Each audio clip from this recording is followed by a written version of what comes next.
Sementara itu, Saudara, Wali Kota Medan yang juga menantu Presiden Jokowi, Bobi Nasution, memastikan siap dipanggil KPK usai namanya disebut dalam persidangan mantan Gubernur Maluku Utara terkait izin tambang. Menantu Jokowi, Bobi Nasution menjawab siap mengikuti saat ditanya soal desakan pemeriksaan KPK setelah namanya muncul dalam persidangan terdakwa kasus korupsi suap izin tambang mantan Gubernur Maluku Utara Abdul Ghani Kasuba. Namun Bobi Nasution tidak mau berkomentar banyak soal apakah ia mengenal dan pernah bertemu dengan Abdul Ghani Kasuba terkait kasus suap izin tambang. Sebelumnya, dalam sidang mantan Gubernur Maluku Utara Abdul Ghani Kasuba mengakui ada pertemuan dengan Bobi Nasution membahas soal izin tambang dengan sebutan Blok Medan. Ini Pak, terkait Pak Mahfud MD meminta Bapak untuk diperiksa Pak. Iya Pak, terkait Blok Medan Pak, itu sebenarnya kasusnya seperti apa sih Pak? Tapi sebenarnya Bapak kenal nggak sih Pak sama Pak? Saya ikut aja pokoknya. Pak kenal nggak sih? Izin untuk siapa? Surat izin untuk Bapak namanya Pak Bobi. Oh, untuk Pak Bobi. Pada saat itu bertemu itu mengajukan usulan permohonan izin di Maluku Utara. Dan Seperti itu. Mantan Menteri Koordinator Politik Hukum dan Keamanan Mahfud MD mendesak KPK memanggil menantu Presiden Jokowi, Bobi Nasution, usai namanya disebut dalam sidang kasus korupsi.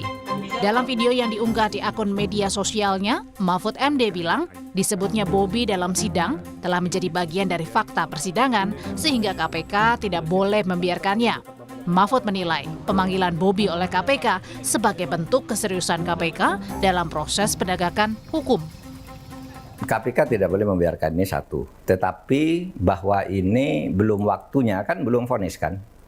Yeah. Meskipun itu sudah menjadi fakta persidangan, kita lihat vonisnya kan dulu kayak apa kan gitu kan. KPK sudah mulai sih memanggil itu dan menurut saya ya kalau ingin menegakkan hukum benar, menghilangkan kesan bahwa ini tidak pandang bulu. Seharusnya Bobi dipanggil. Seharusnya dipanggil paling tidak kan. Anda disebut kan gitu. Blok Medan itu ini katanya gitu. Kalau enggak ya enggak usah takut, enggak apa-apa toh. Kan malah gagah orang datang. Sejauh ini, Jaksa Penuntut Umum menyebut belum memiliki rencana melakukan pemeriksaan terhadap Wali Kota Medan Bobi Nasution. Jaksa memastikan masih akan berfokus pada dakwaan dan membuktikan kasus suap dan korupsi yang menyeret mantan Gubernur Maluku Utara Abdul Ghani Kasuba terkait sejumlah izin proyek. Namun Jaksa tidak menampik akan memeriksa fakta baru yang muncul di persidangan terkait Blok Medan yang merujuk pada Wali Kota Medan Bobi Nasution. Blok Medan tentu ini adalah fakta-fakta yang tentu kami akan pelajari.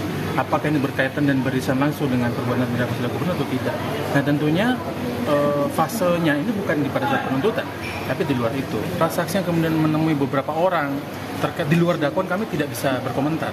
Tapi kalau hubungannya dengan apakah itu hubungannya dengan tugasnya Kadis SDM dan tugasnya gubernur ya tentu teman-teman bisa nilai dan simpulkan sendiri. Nasution ini tidak dihadirkan dalam persidangan. Kalau berpacu pada surat rencana enggak? Kami berpandangan sepanjang alat bukti yang dapat digunakan untuk memutuskan dakwaan kami akan gunakan, termasuk saksi-saksi.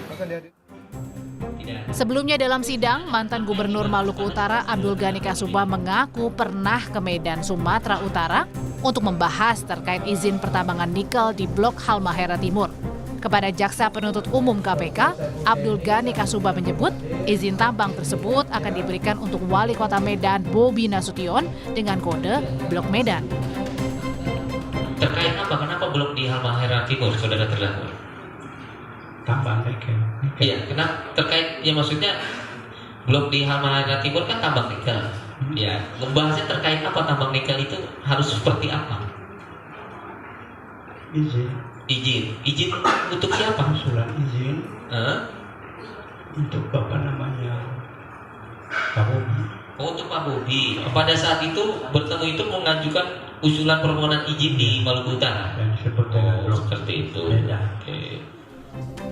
Saat ini KPK telah menetapkan 7 orang sebagai tersangka dalam kasus suap izin tambang mantan Gubernur Maluku Utara Abdul Ghani Kasuba. Tim Liputan, Kompas TV. Terkait desakan agar KPK segera memeriksa menantu Jokowi, Bobi Nasution karena namanya yang muncul di sidang, kita bahas bersama peneliti Pusat Kajian Anti Korupsi UGM, Mas Zainur Rohman. Mas Zainur, selamat sore. Selamat sore Mbak Cindy.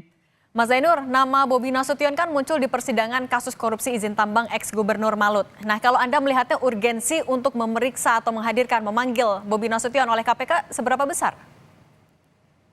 Ya, sangat penting ya. Kenapa? Karena keterangan itu disampaikan oleh pihak-pihak yang sedang berperkara di depan persidangan.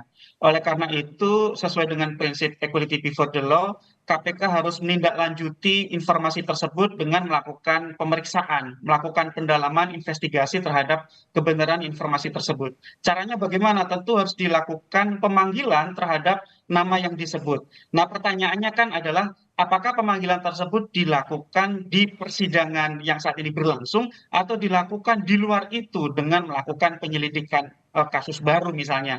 Nah, ini kita serahkan kepada KPK. Tetapi kalau dua-duanya tidak dilakukan, itu menunjukkan adanya perlakuan yang berbeda atas satu kasus yang sama. Kenapa? Karena sudah menjadi kebiasaan dari KPK untuk mengembangkan perkara dari sebuah perkara menjadi perkara-perkara yang lain. Jadi memang KPK itu sudah biasa mengembangkan satu kasus yang awal mulanya terhadap satu objek tertentu, kemudian berdasarkan keterangan di depan persidangan berkembang menjadi kasus-kasus lain. Oleh karena itu gitu ya, ini publik menunggu itikat baik, keberanian dari KPK, apakah KPK akan melakukan pemanggilan terhadap Bobi Nasution ini di persidangan atau di luar persidangan. Tidak masalah, dua-duanya KPK bisa lakukan itu selama memang KPK menindaklanjuti informasi yang disampaikan oleh Abdul Ghani Kasubah tersebut. Tapi kalau tidak ada pemanggilan, tidak ada pendalaman terhadap informasi yang disampaikan oleh para pihak tersebut di depan persidangan, maka itu sudah menjadi salah satu tanda bahwa KPK ada perlakuan berbeda atau bisa disebut sebagai tebang pilih, Mbak Cindy. Oke, Mas Zainur, tapi tadi Anda menyebut soal adanya itikat atau keberanian KPK. Kalau Anda cermati, KPK mungkinkah dalam waktu dekat memanggil, ada keberanian itu? Ya, KPK sendiri di beberapa kesempatan itu selalu menghindari menyebut nama yang bersangkutan begitu ya. Itu saja sudah merupakan satu bentuk perlakuan yang berbeda kalau kita bandingkan misalnya dengan kasus-kasus lain. Misalnya di kasus beberapa kasus lain KPK terang-terangan misalnya menyebut nama dan bahkan melakukan pemanggilan nama yang disebut tersebut ke depan persidangan. Untuk apa? Untuk memperjelas keterangan yang disampaikan oleh terdakwa atau saksi begitu ya. Apakah keterangan tersebut benar atau tidak. Nah, ini kan tidak dilakukan KPK sejauh ini, dan menurut saya yang paling bagus adalah KPK panggil Bobi Nasution di persidangan kasus yang sedang disidangkan ini. Kenapa harus seperti itu? Untuk transparansi sehingga bisa di cross check keterangan masing-masing pihak. Kalau dikatakan ada pertemuan dengan Bobi dengan ex-gubernur Maluku Utara, maka itu bisa dilakukan cross check, konfirmasi. Apakah benar ada pertemuan tersebut atau tidak? Kalau Oke, Mas Zainur, tapi kalau tidak kunjung dipanggil oleh KPK, apakah akan ada implikasi hukumnya dalam kasus yang sedang ditangani oleh KPK? Ya, mungkin untuk dakwaan yang sedang berlangsung sih tidak ada ya.